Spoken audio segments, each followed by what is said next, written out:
Episode 3 of what comes after love start होता है जब होंग इंटरव्यू से निकल रही होती है जुंगू के साथ। मिनजुन होंग को कॉल करता है और वो फोन रिसीव करती है ड्राइव करते हुए कि जब अचानक जुंगू उसकी कार के सामने आ जाता है। वो मिनजुन को कह देती है कि कुछ नहीं हुआ और फोन बंद कर देती है। अब जुंगू उसकी कार में बैठ जाता है। जुंगू कन्फेस करता है कि उसे समझ नहीं आ रही थी कि बात कहाँ से शुरू करे। बस वो इतना जानता है कि वो इस मौके को खोना नहीं चाहता। वो कहता है कि वो सब ठीक करना चाहता है, लेकिन होंग उसे सीधा बोल देती है कि वो जल्द ही शादी करने वाली है और बात को खत्म कर देती है। जुंगू को होटल ड्रॉप करने के बाद वो अपने आप से ही पूछने लगती है कि इतने सालों बाद भी वो जुंगू को क्यों नहीं भूल पाई है। घर आकर वो थक कर गिर पड़ती है। होंग की बहन रोक उसे जुंगू की बुक देती है जिसका नाम होता है व्हाट कम्स आफ्टर लव और कहती है कि ये वाकई एक अच्छी बुक है। अब होंग को पास का एक फ्लैशबैक आता है जब वो जापान से वापस आई थी तो उसकी बहन और मिनजुन उसका वेलकम करते हैं। उसे शौक होता है कि उसके फादर हॉस्पिटलाइज हैं। वो मिनजुन को थैंक यू करती है क्योंकि मिनजुन एक डॉक्टर था और उसके फादर का काफी अच्छे से ध्यान रख रहा था। अब धीरे धीरे वो अपनी फादर की कंपनी ज्वाइन करती है और यही वो मिनजुन के साथ टाइम स्पेंड करना भी शुरू करती है। प्रेजेंट में जुंगू इंटरव्यू रिज्यूम करता है एक नए इंटरप्रेटर के साथ, लेकिन वो पूरी तरह डिस्ट्रैक्टेड होता है। वो होंग का नंबर मांगने लगता है। इंटरप्रेटर उसे इस तरह से होंग का नंबर नहीं दे सकती थी, इसीलिए वो मना कर देती है। बस वो जुंगू को इतना बता देती है कि होंग एक लेक के पास रहती है। अब जुंगू और उसकी एक्स गर्लफ्रेंड का रीयूनियन फ्लैशबैक दिखाया जाता है जहां लोग ये कह रहे थे कि जुंगू रीसेंट ब्रेकअप की वजह से काफी अपसेट हो गया है।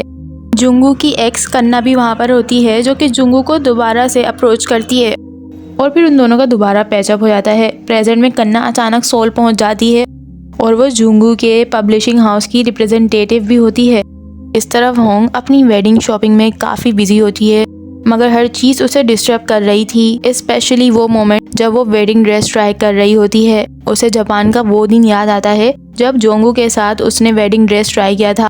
वो शॉप से कुछ भी नहीं लेती और दूसरी तरफ जी ही उसे गर्ल्स नाइट आउट के लिए ले जाती है। होंग का उदास चेहरा देखकर जी ही फाइनली पूछ लेती है कि तुम्हें क्या हुआ है। तब होंग बता देती है कि जुंगू शहर में है। अब हमें कुछ फ्लैशबैक्स दिखाए जाते हैं जहाँ पर हमें ये दिखाया जाता है कि जुंगू मल्टीपल जॉब्स करता है और काफी बिजी रहता है और इसकी वजह से वो होंग को बिल्कुल भी टाइम नहीं दे पाता। मगर होंग हर वक्त जुंगू के साथ रहना चाहती है। जी ही भी वापस कोरिया चली गई थी और होंग पूरे जापान में अकेली हो जाती है। होंग अपनी बहन को कॉल करती है और उसे पता लगता है कि उसके फादर का बिजनेस बंद होने वाला है और फैमिली भी शिफ्ट हो रही है। होंग की बहन उससे स्कूल की ग्रेजुएशन एप्लीकेशन के बारे में पूछने लगती है। होंग जापान के स्कूल में एक्सेप्ट हो गई, लेकिन वो अपनी बहन को झूठ बोल देती है कि वो फेल हो गई है। अब एक रात होंग पार्क में जॉगिंग कर रही थी, तभी एक ड्रंक आदमी उसके पीछे पड़ जाता है। भागते भागते वो गिर जाती है, फिर पुलिस स्टेशन और हॉस्पिटल तक पहुंचती है। उसका पाँव फ्रैक्चर हो गया था। इस सब के दौरान जुंगू ने उसका एक भी कॉल उठाया नहीं था। आखिर में वो जुंगू के फादर को कॉल करती है। जब जुंगू घर आता है वो उसे ब्लेम करती है क्योंकि उसने हमेशा काम को पहले रखा है और हमेशा होंग को सेकंड चॉइस बनाया है। होंग टूट चुकी थी क्योंकि उसका सहारा सिर्फ जुंगू था और वो पूरे जापान में अकेली थी। प्रेजेंट में होंग और जीहू ड्रंक होते हैं।